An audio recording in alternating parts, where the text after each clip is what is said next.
नमस्कार दोस्तों। आज डेट है 1 फरवरी 2022। स्वागत है आपका करंट अफेयर डिस्कशन में। करंट अफेयर डिस्कशन में जो पहला आर्टिकल हमारा है वो आर्टिकल है पेगासस के बारे में। पेगासस जो मामला था उससे विवाद क्या था, हम इसको समझने की कोशिश करेंगे। यह आपके सुरक्षा के इशू से होगा। जीएस पेपर 3 के साइबर सुरक्षा से आप इसको लिंक कर सकते हैं। पीटी के पॉइंट ऑफ व्यू से हम साइबर के बारे में जानेंगे। उसके बाद हम जो मुख्य जो एग्ज़ाम होता है मेंस के लिए, उसमें हम निजता के जो अधिकार है, इसको निजता के अधिकार में किस तरह से इसका उल्लंघन होता है, हम इसको जानने का कोशिश करेंगे। तो चलिए आर्टिकल हम डिस्कस स्टार्ट करते हैं। आर्टिकल डिस्कस में ये था कि 2017 में, ठीक है, भारत सरकार में पेगासस खरीदा था। ये किसका कहना है? न्यूयॉर्क टाइम्स में एक रिपोर्ट आया था, ठीक है। ये न्यूयॉर्क टाइम्स में एक रिपोर्ट आया था कि 2017 में सरकार ने क्या किया है, एक सॉफ्टवेयर का यूज़ किया है। अब हम सिंपल भाषा में समझते हैं ये सॉफ्टवेयर होता क्या है। ये सॉफ्टवेयर होता है कि आपके मोबाइल फ़ोन है, ठीक है, आपके मोबाइल फ़ोन में ये सॉफ्टवेयर को किसी भी माध्यम से इसमें लिंक कर दिया जाता है। आपके फ़ोन में इंस्टॉल हो गया ये सॉफ्टवेयर। अब आपके फ़ोन में ये माइक्रो कैमरे का यूज़ करता है। आपका माइक्रोफोन, आप क्या कर रहे हैं वो सारी जानकारी किसके पास जाती है? तो ये सरकार के पास जाती है, ठीक है। जैसे मान लीजिए इंडिया है तो इंडिया सरकार गवर्नमेंट के पास ये सारी जानकारी जाती रहती है, उनके पास साइबर सेल के पास। ये साइबर सेल उनके ऊपर निगरानी बना के रखते हैं। अब इसमें इशू ये आया, मुद्दा ये आया कि सरकार इसको अपने हितों में यूज़ कर रही है। समझ गए? सरकार किस में हित कर रही है? अपने हितों के लिए इस सॉफ्टवेयर का यूज़ कर रही है। यही चीज़ें छपी थी न्यूयॉर्क टाइम्स में। ये जो सॉफ्टवेयर है, अब हम इस सॉफ्टवेयर के बारे में जानते हैं कि पेगासस क्या है। पेगासस क्या है? पेगासस जो है वो इजराइल की एक कंपनी है। इजराइल की एक कंपनी है जिसे हम कहते हैं एनएसओ। एनएसओ का एक ग्रुप है, इसने इसको विकसित किया है, इस पेगासस इसको सॉफ्टवेयर को। ये स्पाईवेयर है, ठीक है, एक ऐप की तरह होता है, स्पाईवेयर की तरफ होता है। ये क्या करता है? फ़ोन को हैक कर लेता है। ये फ़ोन को हैक करता है, जिसके माध्यम से आप देख सकते हो कि इसमें क्या करते हैं, फ़ोन को हैक करके ये सारा डाटा उसमें इकट्ठा करते रहते हैं। इसमें जुलाई 2021 में ये मामला आया, ठीक है, कि 31 से ज़्यादा जो मीडिया कर्मी है, उसके बाद बहुत बहुत बड़े बड़े जो लोग हैं आपके देश के अंदर, उनके फ़ोन को हैक किया गया है। ये जो एनएसओ, ये केवल सरकार को बेचती है, ये किसी दूसरे को नहीं, जैसे आम नागरिक को नहीं बेचती कि जैसे हम यदि चाहे तो मुझे ये सॉफ्टवेयर नहीं मिलेगा, यदि कोई प्राइवेट व्यक्ति चाहे तो उसको ये सॉफ्टवेयर नहीं मिलेगा। यह सिर्फ और सिर्फ सरकार को बेची जाती है। अब ये सरकार को, भारत सरकार भी इसका यूज़ किया या नहीं किया, यही तो मुद्दा है। कि ये तो टाइम्स में आया था कि राहुल गांधी जैसे जो नेता है उनका भी ये सॉफ्टवेयर के द्वारा से क्या किया गया था, हैक करवाया गया था चीज़ों को। अब पेगासस इतना घातक क्यों है, अब ये समझते हैं पेगासस इतना घातक क्यों है। अब देखिए, पेगासस यदि घातक है, आपको मतलब कि आपको पता नहीं है कि आपके फ़ोन को हैक कर लिया गया, आप जो एक्टिविटी कर रहे हैं उसके चीज़ों को दूसरे कोई निगरानी कर रहा है, देख रहा है, तो ये क्या होता है कि एक कॉल के तरफ से, मैसेज की तरफ से ये इंटरस्पेयर हो जाता है, आपके मोबाइल में चला जाता है, या फिर आपका हर एक ईमेल को पढ़ सकता है, मैसेजिंग जो ऐप है उसको पढ़ सकता है, आपका कॉल को रिकॉर्ड कर सकता है। आपके पास कैमरा जो है, मोबाइल का कैमरा और माइक्रोफोन जो होता है मोबाइल का, उसको यूज़ कर सकता है। कभी किसी भी दस्तावेज तक वो पहुंच कर सकता है। आपके मोबाइल में कोई डॉक्यूमेंट है उस तक ये डिटेल चल जाएगा। मतलब आप समझिए कि अब आप क्या करने वाले हो कल, वो सरकार को आज पता है। अब किसके साथ मिलने वाले हो ये पता है, मिलने के दौरान आपने क्या क्या बात किया ये सरकार को पता है। तो ये समझिए, ये तो घातक है ना। तो ये घातक है, तो इससे क्या होगा, पेगासस से क्या होता है कि हमारा निजता का अधिकार जो है, निजता के जो अधिकार है उसको भंग होती है। इसका दोष क्या आता है, इसका प्रॉब्लम ये होती है कि हमारे निजता का अधिकार, आपकी मोबाइल है, आपकी निजता है ना, आप मोबाइल में कुछ भी कर सकते हो, लेकिन आर्टिकल जो 21 के तहत निजता का अधिकार है उसका उल्लंघन होता है। उसके बाद है कि आर्टिकल 19 के तहत भी जो हम मुक्त जो भाषण कर सकते हैं, हम किसी के साथ मुक्त रूप से बात कर सकते हैं, किसी के साथ कुछ स्पेस कर सकते हैं, लेकिन आप यदि उसके बारे में जानकारी ले रहे हैं तो ये तो निजता के अधिकार के खिलाफ है। उसके बाद है इससे असहमति पर अंकुश लगाता है। अब समझिए, जो असंतुष्टता है विरोधी के खिलाफ ये हैकिंग किया जा सकता है। अब मान लीजिए कि सरकार के खिलाफ है कोई चीज़ें, ठीक है, वो सरकार की एक्टिविटी आलोचना करती है। अब सरकार इस पर क्या करता है, उस पर अंकुश लगाने के लिए इस चीज़ों को यूज़ किया जाता है, जिससे कि आपका विरोध ना हो, हमारा विरोध ना हो सके। इससे क्या होता है कि व्यक्तिगत जो सुरक्षा है उसकी भी कहीं ना कहीं गोपनीयता होती है। इसमें आप देख सकते हैं गोपनीयता के अभाव के कारण जो पत्रकारों की सुरक्षा है, विशेषकर वो पत्रकार जो क्या करता है, सरकार के खिलाफ बोलता है, सरकार के आलोचना में बात करती है, तो ये भी सुरक्षा की बात हो जाती है। ठीक है। उसके बाद है राज्य को प्रायोजित जन निगरानी, उसमें भी चीज़ें आती है जिससे आप कर सकते हैं। उसके बाद है ये राष्ट्रीय सुरक्षा के लिए भी ये चीज़ें हैं कि इसका दुरुपयोग किया जा सकता है राष्ट्रीय सुरक्षा के लिए। आप देखिए परमाणु प्रौद्योगिकी में गलत इस तरह से इसमें इस्तेमाल किया जा सकता है, इसको यूज़ किया जा सकता है। तो ये सारी चीज़ें क्या है, इसके लिए ये खतरा जताई जाती है, इसके लिए ये मुद्दा आती है। अब है कि सरकार को इस तरह के डिजिटल जो डिवाइस है, ये डिजिटल चीज़ें हैं, तो उसके लिए कुछ कानून है क्या? जासूसी में वैधता को कौन जांच करता है? तो पेगासस जैसे इस्तेमाल कानूनी के रूप से इस्तेमाल करने के लिए सरकार ने आईटी अधिनियम और टेलीग्राफी अधिनियम इन दोनों पे लागू करना होगा। ठीक है। अब ये टेलीग्राफी अधिनियम 1885 यह किसके तहत है? ये कॉलिंग के लिए होता है। ठीक है, ये कॉलिंग के लिए होता है टेलीग्राफी अधिनियम 1885। उसके बाद है सूचना प्रौद्योगिकी अधिनियम 2000। सूचना प्रौद्योगिकी अधिनियम 2000 इसमें क्या है, ये किससे संबंधित है? ये इलेक्ट्रॉनिक संचालन से संबंधित है। ठीक है, संचार से संबंधित है, ये इलेक्ट्रॉनिक संचार से संबंधित होता है। अब है कि भारत में साइबर सुरक्षा जो होता है उसके उपाय के लिए कौन कौन सा कानून बना हुआ है भारत के अंदर। तो पहला जो कानून है वो कानून है राष्ट्रीय साइबर सुरक्षा नीति। राष्ट्रीय साइबर सुरक्षा नीति ये कब किया गया था? 2013 में इसको विकसित किया गया है। ये नागरिक और व्यवसायिकों को दोनों को सुरक्षा प्रदान करता है। उसके बाद है Indian computer emergency based team के द्वारा, ये जो टीम है ये क्या काम करती है? साइबर सुरक्षा से जो भी मुद्दे हैं उसका उल्लंघन होता है, तो इसके संबंधित ये चीज़ें हैं। उसके बाद है राष्ट्रीय साइबर अपराध समन्वयन केंद्र। ठीक है, I4C, ये किसके द्वारा किया जाता है? केंद्र सरकार के लिए केंद्र सरकार के द्वारा किया जाता है। देश में जो साइबर अपराध होता है उससे संबंधित मुद्दे को व्यापक और समन्वित रूप से तरीके से इसमें निपटाने के लिए ये योजना बनाया जाता है। इसके लिए भारतीय साइबर अपराध समन्वयन केंद्र बनाया जाता है। ठीक है। बुडापेस्ट कन्वेंशन जो है, बुडापेस्ट कन्वेंशन के तहत ये साइबर क्राइम से संबंधित है। ठीक है, भारत ने लेकिन इसको क्या किया है? हस्ताक्षर अभी तक नहीं किया है। तो बुडापेस्ट कन्वेंशन जो है इसमें साइबर से संबंधित है, साइबर क्राइम से संबंधित, लेकिन भारत अभी तक इसमें हस्ताक्षर नहीं किया गया है। ये क्वेश्चन आपसे पूछा जा सकता है। ठीक है, कि इसमें भारत ने कन्वेंशन में सिग्नेचर किया है या नहीं किया है। अब सवाल उठती है कि सरकार की जो सम्मिलित होती है, ठीक है, तो इनको जानकारी लेनी चाहिए कि नहीं लेनी चाहिए।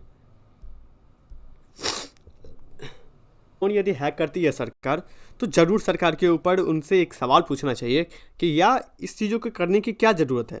इसमें खासकर जो केंद्र सरकार की जो उनकी भूमिका है उस पर सवाल उठना चाहिए केंद्र सरकार की चीज़ों पे।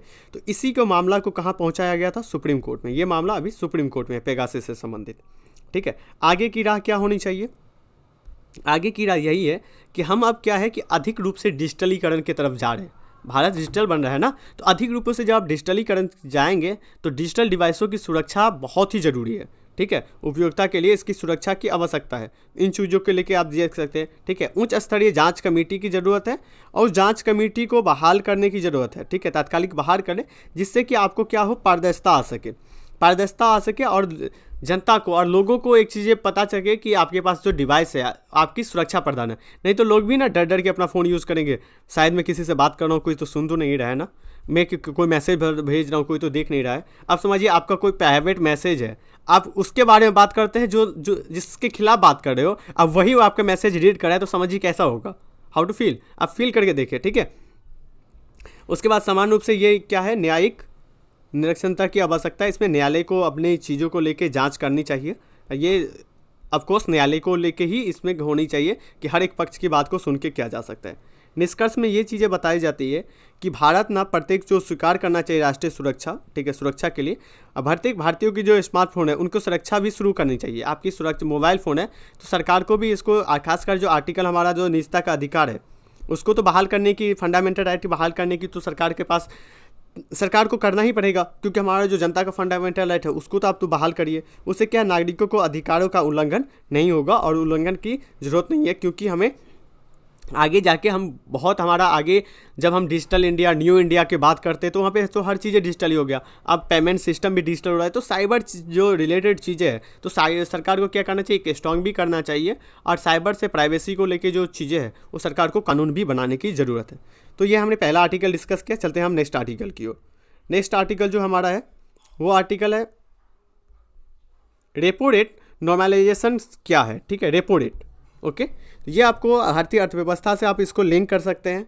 इस डिस्कशन को स्टार्ट करने से पहले मैं आपको रेपो रेट समझाना चाहता हूँ। रेपो रेट और रिजर्व रेपो रेट क्या होता है, इसमें रिजर्व रेपो रेट के बारे में पूछा गया है। अब हम रेपो रेट और रिजर्व रेपो रेट के बारे में समझते हैं। यह एक मौद्रिक नीति है, ठीक है। यह मौद्रिक नीति किसके द्वारा किया जाता है, यह आरबीआई के द्वारा किया जाता है। क्यों किया जाता है, यह महंगाई को कम और ज़्यादा करने के लिए करते हैं, ठीक है। महंगाई को कम और ज़्यादा करने के लिए चीज़ें करती है। अब देखिए, ये बैंक है, आप यहाँ पे समझिएगा, ये बैंक है, ये है आरबीआई, ओके, ये है आरबीआई। ये जो बैंक है ये है आपका कॉमर्शियल बैंक। तो सपोज करिए कि एसबीआई हो गया, पीएनबी हो गया, ये सब बैंक है, ये कॉमर्शियल बैंक है। अब कोई पर्सन होता है, ठीक है, मान लीजिए कि ये थर्ड पर्सन ए पर्सन है। ये ए पर्सन किनके पास लोन लेने के लिए जाता है, लोन लेने के लिए गया एसबीआई के पास। इन्होंने बोला कि मुझे 100 करोड़ लोन चाहिए, ठीक है, 100 करोड़ लोन चाहिए। लेकिन सेंट्रल कॉमर्शियल बैंक के पास उस समय 100 करोड़ नहीं रहता है। 100 करोड़ क्या होता है, नहीं रहता है। तो कॉमर्शियल बैंक के पास यदि 90 करोड़ है तो उसके पास 10 करोड़ नहीं है। तो वो क्या करते हैं कि आरबीआई से कुछ पैसा मांगता है कि 10 करोड़ तो लेस हो रहा है ना, उनका 90 करोड़ ही है, तो 10 करोड़ उनके पास कम हो रहा है। तो वो आरबीआई के पास जाएंगे कि आप मुझे कुछ पैसा दें, ठीक है। ये आरबीआई से मांगे कि आप मुझे कुछ पैसा दें। तो ये क्या करेंगे, जो 10 करोड़ रुपया इन्होंने मांगा इससे, तो ये 10 करोड़ रुपया इनको दे दिए, ठीक है। ये जो 10 करोड़ रुपया दे दिए, इनके ऊपर जो ये इंटरेस्ट लगाएंगे, ब्याज जो लगाएंगे, ब्याज, इसी को हम लोग बोलते हैं रेपो रेट। रेपो रेट समझ गए, सिंपल भाषा में समझिए कि आरबीआई जब बैंक को, किसी कॉमर्शियल बैंक को पैसा देता है तो उसको हम लोग बोलते हैं रेपो रेट। यह कितने दिनों के लिए होता है, यह अल्पकालीन होता है।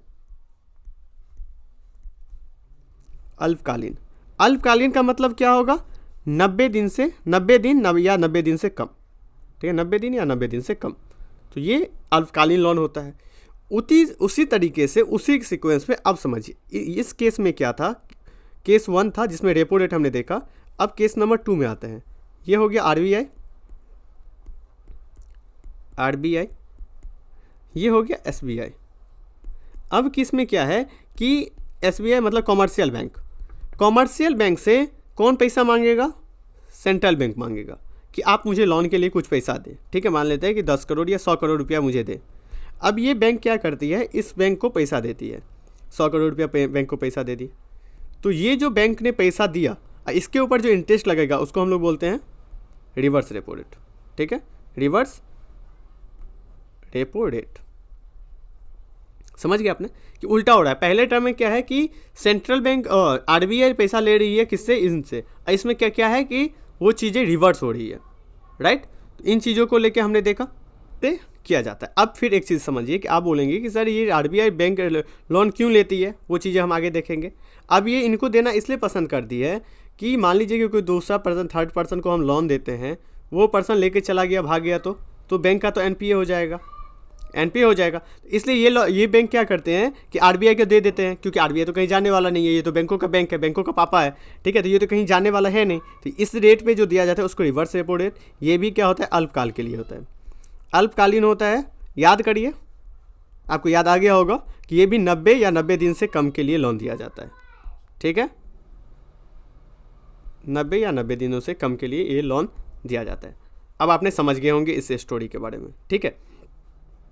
अब एक चीज़ को जानने की कोशिश करते हैं कि आरबीआई ऐसा करती क्यों है, ठीक है। आरबीआई ऐसा इसलिए करती है जिससे कि मार्केट में पैसा कम से कम जाए, जिसमें क्या हो कि वो महंगाई को कम कर सके, महंगाई को कंट्रोल कर सके। अब एक टर्म समझिए, यदि रेपो रेट इसलिए यदि हम बढ़ा देते हैं, रेपो रेट यदि हम बढ़ा देते हैं तो क्या होगा कि जनता लोन कम जाएगा, तो क्या होगा कि उत्पादक जो करने वाला है, तो उत्पादन में कम पैसा रहेगा उसके पास, कैपिटल, तो वो ज़्यादा लोगों को रोज़गार नहीं दे पाएगा, तो लोगों के पास पैसा नहीं होगा। अब पैसा नहीं होगा तो क्या होगा कि मांग नहीं होगा, तो अर्थव्यवस्था नहीं चल पाएगी।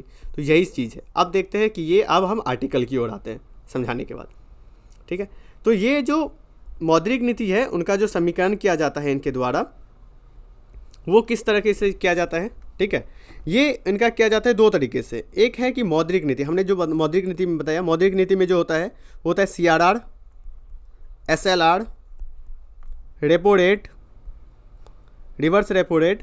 आपको यदि इकोनॉमिक्स पढ़ना होगा, ठीक है, तो आप हमें कमेंट करिए। यदि आपको ज़रूरत है तो मैं आने वाले समय में आपको एक इकोनॉमिक्स आसान शब्दों में शॉर्ट तरीके से क्रैक कोर्स की तरह हम आपको करवा सकते हैं। तो यदि आप लोगों का कमेंट आता है तो हम इकोनॉमिक्स स्टार्ट कर सकते हैं, तो उसमें हम ये चीज़ें डिटेल में डिस्कस करें। ये जो repo rate, reserve repo rate किया है, मौद्रिक नीति। बैंक क्या करती है कि अपने कार्यों को सुचारू करने के लिए दो तरीके से करती है। पहला करती है कि मौद्रिक नीति को क्या करती है, ढील दे देती है, मतलब कि सभी चीज़ों को कम कर देती है। तो इससे मौद्रिक नीति को ढील करने से क्या होता है कि अर्थव्यवस्था में अधिक पैसा का तरलता हो जाता है। लोगों के कंपनी के पास ज़्यादा पैसा चला जाएगा, कंपनी के पास ज़्यादा पैसा जाएगा तो ज़्यादा उत्पादन करेगी, ज़्यादा उत्पादन करेगी तो क्या चाहिए, ज़्यादा लोगों को रोज़गार मिलेगा, और जब ज़्यादा लोगों को रोज़गार मिलेगा तो ये चीज़ें कम काम स्टार्ट हो जाएगा। उसके बाद देखते हैं आरबीआई ब्याज दर को कम कर देती है। अब देखिए ब्याज दर कम होगा तो लोग क्या होगा, ज़्यादा से ज़्यादा लोन लेंगे, तो वही चीज़ होगा। दूसरी चीज़ होती है कि वो क्या कर देती है, टाइट कर देती है, मतलब सख्त कर देती है। सख्त करने में क्या करते हो, ब्याज दर को बढ़ा देती है, ठीक है, बॉन्ड को बेचती है। अब बॉन्ड को बेचने से क्या होगा, समझिए कि गवर्नमेंट का जो बॉन्ड है वो आपके पास गए बेचने के लिए, ठीक है, आपने उसको खरीदा तो आपके पास से क्या चला गया, पैसा चला गया बैंक के पास। अब आपके पास पहले 100 रुपये था तो आप 100 रुपये का ज़्यादा सामान खरीदते, लेकिन आपने 90 रुपये का तो बॉन्ड खरीद लिया, तो आपके पास 10 ही रुपये पैसा बचा। तो क्या हुआ कि अर्थव्यवस्था पे से पैसा को खींच लिया गया, मतलब खींचा गया, राइट। तो वही चीज़ है कि रिवर्स रेपो रेट क्या होता है, हमने आपको समझा दिया रिवर्स रेपो रेट के बारे में। उसके बाद है कि रेपो रेट की जो समीकरण है उसको किस तरह से फिट किया जाता है। तो बैंक उधार देने के लिए तैयार नहीं होता है। पहला चीज़ है कि बैंक उधार देने के लिए तैयार नहीं होता है, और वास्तविक जो होता है, जो लोन लेने के लिए होता है, वो लोन लेने वाला का भी कमी होता है। लोन क्यों नहीं लेता, क्योंकि मांग जो होता है, मांग होता ही नहीं है। अब किसी बिस्किट बनाने के लिए बिस्किट के दुकान में यदि मांग रहेगा तब तो बिस्किट बन के आएगा। यदि कोई खरीद ही नहीं रहा है बिस्किट को तो कौन मांगे, नहीं है ना। तो उसी तरह से होता है। बैंकों को अब आरबीआई से उधार लेने की कोई दिलचस्पी नहीं होती। क्यों नहीं होती, क्योंकि सामने वाला तो कोई उससे बैंक से लोन ले ही नहीं रहा है, तो वो नहीं ले रहा है तो वो बैंक से कैसे। आपने पहला टाइम में हमने क्या देखा था कि ए पर्सन आया था लोन लेने के लिए 100 करोड़, तो इनके पास 90 था, तब नहीं इसने 10 रुपया। अब ये 100 करोड़ मांगने के लिए ही नहीं आएगा, तो क्या ये 10 करोड़ उनसे मांगेगा, जी नहीं मांगेगा, ठीक है। तो यही चीज़ होता है। इसके लिए नॉर्मलाइजेशन का मतलब ये होता है कि रिवर्स रेपो रेट जो है उनको बढ़ा दिया जाता है। ये विश्व के दूसरे केंद्रीय बैंक भी बढ़ा रही है, और कयास लगाया जा रहा है कि भारत में भी रेपो रेट जो है वो बढ़ाया जा सकता है, राइट। क्योंकि कोविड के जो तत्कालिक के बाद भी आरबीआई ने इसको अंतर में बढ़ा दिया था, ठीक है, इनको अंतर में बढ़ाया गया था जिससे कि हो। अब यही चीज़ें दिया गया है, इससे संबंधित एक क्वेश्चन है, इस क्वेश्चन को देखिए।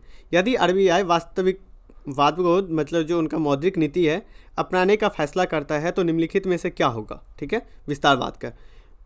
वैधानिक तरलता अनुपात, ठीक है, में कटौती और अनुकूलन बढ़ाने की बात किया जा रहा है, ठीक है। तो क्या नहीं होगा, यहाँ पे देखिए क्या नहीं होगा। सीमांत अस्थायित्व सुविधा दर बढ़ाया जाएगा, ठीक है। बैंक रेट और रेपो रेट में कटौती करेंगे। अब इसमें आप आंसर बताइए, answer A B C D, आप कमेंट बॉक्स में आंसर बताइएगा। एक स्टूडेंट है जो रोज़ बताती है, वो गुड़िया करके है, आप लोग भी आप कमेंट बॉक्स में ज़रूर आंसर बताया करें, ठीक है। तो ये आर्टिकल हमने कवर किया, चलते हैं नेक्स्ट आर्टिकल की ओर। नेक्स्ट जो आर्टिकल है वो एक खोज किया गया है जिसका नाम है सेप्टेमेरेंथस। इसकी खोज किया गया है। ये एक तरह से फूल को देख सकते हैं, इस तरह का फूल है, राइट। ये कहाँ पे खोजा गया है, तो ये निकोबार द्वीप समूह जो है हमारा अंडमान निकोबार वाला जगह पे, वहाँ पे ये इस तरह के फूल का जो पौधा है उसने ये प्रजाति का खोज किया गया है। ये किस परिवार के अंदर आता है, प्रजाति के अंदर आता है। ये जो है जिन सेप्थेस जो पौधे हैं उनकी प्रजाति है, राइट। उन प्रजाति में से ये एक है। ये जो है वनस्पति है। ये जो है प्रजाति जीव वाले जो पौधे होते हैं उनके पेड़ के तने से फैली और एक संशोधित, मतलब जड़ के तरह हो जाता है, पेड़ के अंदर ही होता है। आप इस तरह से देख सकते हैं इसको। ये पेड़ है, इसी में क्या करता है, ये अलग से निकल जाता है, राइट। तो ये इस तरह का ये होता है, ओके। तो इसकी विशेषता क्या होती है, ये कैसा होता है, ये पौधे की जो पत्तियाँ होती है दिल आकार का होता है और नोक बहुत लंबी होती है, ठीक है। अंडाशय, फल और बीज भी इसका होता है, ठीक है। विशेषता क्या है, इसकी विशेषता ये है कि ये उष्णकटिबंधीय शीतोष्ण जो आवास है उसमें दुनिया में ये पाई जाती है।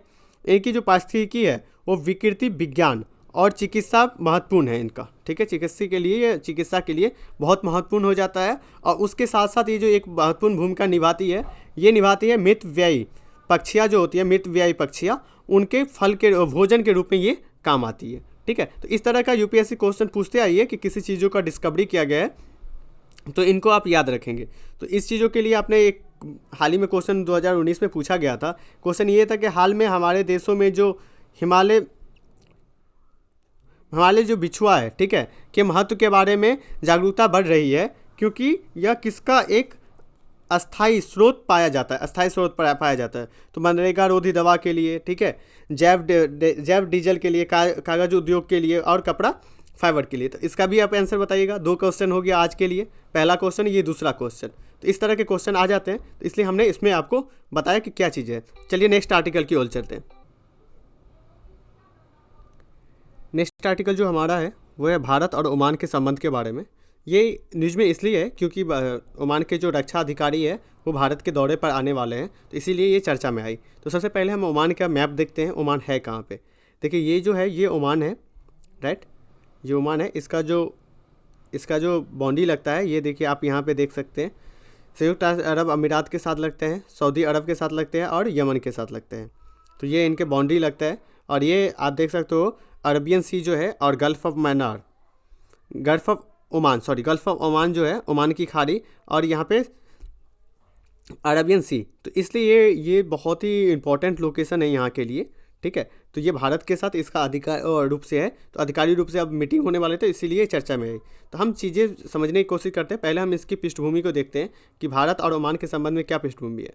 तो भारत और ओमान का जो संबंध है वो राजनीतिक साझेदार के रूप में एक है, ठीक है। उसमें क्या है, हमारा भौगोलिक, ऐतिहासिक और सांस्कृतिक इनके साथ जुड़ा हुआ है, जो कि बहुत ही अच्छा है, एक मधुर और संवेदनपूर्ण इनके साथ है। इनमें जो मस्कट है, मस्कट में भारत का पहला जो वाणिज्यिक दूतावास खोला गया था वो 1955 में खोला गया था। उसके बाद महावाणिज्यिक दूतावास जो खोला गया था वो 1960 में, और 1971 में एक पूर्ण दूतावास की उद्घाटन हो गई थी, दूतावास ये स्टार्ट हो गया था। उसके बाद पहला राजदूत था भारत का, वो जो पहुंचा था 1973 में, ठीक है। 1973 में ये कहाँ पे पहुंचा था, ओमान में, ठीक है। तो इस तरह से मस्कट जो है ये ओमान की जगह है, ठीक है। अब देख सकते हैं इन दोनों के हम संबंधों का इतिहास जानने का कोशिश करते हैं।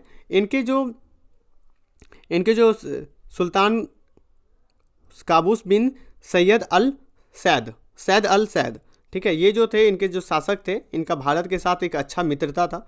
ये क्यों मित्रता था, क्योंकि इनका जो पढ़ाई लिखाई हुआ था, इनके किसके छात्र के रूप में थे, शंकर दयाल शर्मा। ये बाद में भारत के राष्ट्रपति हुए थे। इनके ये क्या थे, गुरु शिष्य थे, मतलब ये छात्र थे, ये गुरु थे इनके। और इनका जो शिक्षा हुआ था ये यहीं पे पुणे में ये पढ़ाई किए थे, पुणे में आके पढ़ाई किए थे। कौन, इनके जो शासक है। इन शासकों का ऐसे तो मृत्यु हो गई जनवरी 2022 में 79 ईयर के में। अब हम इनमें एक साइंटिफिक रूप से देखते हैं कि इनका आर्थिक संबंध क्या है, भारत के साथ आर्थिक संबंध क्या है। पहला चीज़ ये है कि हमारा जो प्रवासी समुदाय है वो भारत का $780 मिलियन रुपये यहाँ से भेजते हैं, ठीक है। तो बहुत बड़ा समुदाय कहाँ पे रहता है, ओमान में जाके काम करता है, और ख़ासकर जो गल्फ़ कंट्री है उसमें बहुत ज़्यादा लोग यहाँ पे काम करते हैं। उसके बाद आप देख सकते हैं हमारा द्विपक्षीय व्यापार जो है वो भारत और ओमान के साथ द्विपक्षीय व्यापार $4.4 करोड़ का है। वहीं भारत जो है वो तेल निर्यात करता है यहाँ से दूसरा स्थल पे, ठीक है। सबसे ज़्यादा जो तेल निर्यात करता है दूसरे स्थानों पे कौन है, ओमान से ही हम करते हैं। उसके बाद भारत यहाँ पे आयात में चौथा सबसे बड़ा स्रोत है। ऊर्जा में आप देख सकते हो कि 1100 किलोमीटर लंबी पानी के भीतर जो प्राकृतिक गैस पाइपलाइन की निर्माण के लिए भी ये योजना चली आ रही है, जो दक्षिण एशिया के गैस उद्यमी के साथ ये जोड़ा जाएगा। तो ये हमने देखा। अब देखते हैं रक्षा सहयोग क्या क्या है हमारा ओमान के साथ। रक्षा सहयोग में आप देख सकते हैं कि नौसेना को लेके, ठीक है, हम एक आदम की जो खाड़ी है वहाँ जो समुद्री डकैत है उनकी रोधी अभियानों में ये साथ देते हैं, हम लोग इसमें काम करते हैं, राइट। उसके बाद है तीर सेवा अस्त्र में भारतीय वायुसेना, भारतीय नौसेना, ठीक है, ये चीज़ें मिलके हम सुविधा यहाँ पे हासिल करते हैं। और जो पहला है INS मुंबई जो है उनको एक बंदरगाह के रूप में कार्य करता है यहाँ पे, ठीक है। ये चीज़ें देख सकते हैं। अब द्विपक्षीय अभ्यास हमारा होता है, ठीक है, द्विपक्षीय अभ्यास हो इनके साथ हमारा चीज़ें चलती है। समुद्र में भी ये अभ्यास होता है। ये इनका जो पहले बार अभ्यास हुआ था वो 1993 में अभ्यास आयोजित किया गया था, ठीक है। अब देखते हैं कि भारत के लिए ये महत्व क्यों है, क्योंकि आपको पता है कि रक्षा और सामरिक हितों के लिए ये हमारे लिए बहुत ही महत्वपूर्ण है। क्यों ऐसा महत्वपूर्ण है? क्योंकि भारतीय जो शस्त्र जो बल है वो तीनों स्तर से यहाँ पे विनिवेश करता है, उनके साथ अभ्यास होता है। और गल्फ़ की जो कंट्री है, गल्फ़ का जो क्षेत्र है, आप यहाँ पे देख सकते हैं, गल्फ़ का जो क्षेत्र है यहाँ पे देखिए ये क्यों है, यहाँ पे इनके साथ दोस्ती करने से हमें एक तो तेल मिलता है, ये जो रूट है इन पे इस जगहों पे हमें कहीं ना कहीं कनेक्टिविटी के लिए भी चीज़ें प्रदान किया जाता है। तो ये चीज़ें इंपॉर्टेंट है हमारे लिए, राइट। उसके बाद है कि समुद्री जो डकैत है उसे हमें यहाँ पे रोकते हैं, जो अरब सागर में मौजूद होते हैं, तो उससे भी हमें बचत के लिए ये चीज़ें किया जाता है। नक्कम जो बंदरगाह है, ये जो बंदरगाह है ये ओमान में है, ठीक है। इसका सामरिक महत्व ये है कि ये जो चीज़ें हैं हिंद महासागर, इनमें जो सैन्य उपयोग के लिए और सैन्य समर्थन के लिए ये जो डुक्कम, ठीक है, डुक्कम जो बंदरगाह है यह एक महत्वपूर्ण रणनीतिक रूप से एक कदर होता है, कहाँ पे? हिंद महासागर क्षेत्र में सैन्य उपयोग के लिए। उसके बाद यहाँ पे चीन का प्रभाव भी बढ़ रहा है, चीन भी यहाँ पे मुकाबला करने के लिए, भारत से मुकाबला करने के लिए चीन का भी प्रभाव पड़ रहा है।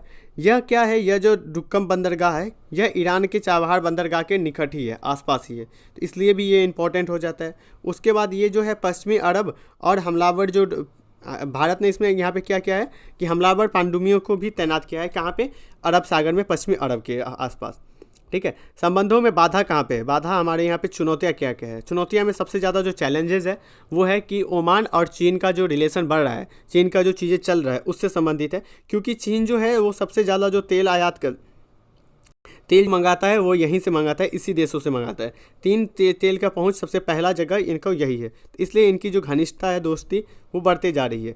ओमान से 92.99% का तेल का निर्यात करता है, कौन? चाइना करता है, ठीक है। उसके बाद है 2016 में ओमान और चीन ने एक ओमान चीन औद्योगिक पार्क के रूप में भी स्थापित किया है अपने आप को वहाँ पे, राइट। तो ये हमारे लिए सबसे ज़्यादा चुनौती का जगह है। उसके बाद है निष्कर्ष में क्या करना चाहिए। निष्कर्ष में ये बताया जाता है कि भारत और ओमान के लिए जो व्यापारी और सैन्य अव्यापारी जो चीज़ें हैं उसको और विश्वास बढ़ाने की ज़रूरत है और उसको सम्मान के साथ आगे बढ़ाने की ज़रूरत है। उसके साथ साथ चीन की जो गतिविधियाँ हैं उन पे हमें पैनिक नज़र रखनी चाहिए और भारत को धीरे धीरे जो उनका जो प्रभाव है उनको कम करके, उनका जो वर्चस्व वाला चीज़ है उनको कम करने की वर्चुअल रूप से हम इसे लागू करके और आर्थिक रूप से हम ज़्यादा से ज़्यादा एक्टिव हो पाए, कहाँ पे? ओमान के अंदर। तो आज के डिस्कशन में हमने यही चीज़ देखा कि यहाँ पे हमने पूरी चीज़ों को, आर्टिकल को कवर करने की कोशिश किया कि आज यदि आप हमारे चैनल पे नया है तो चैनल को सब्सक्राइब करें, लाइक करें और अपने दोस्तों के साथ शेयर करें, जिससे कि हमें भी मोटिवेशन हो सके। और हमारे चैनल को आप ज्वाइन कर लिए, टेलीग्राम चैनल को, जहाँ पे हम शाम को क्यूज़ भेजा करते हैं, तो आप वहाँ से क्यूज़ आप देख सकते हैं। तो आज के डिस्कशन में इतना ही। Thank you so much.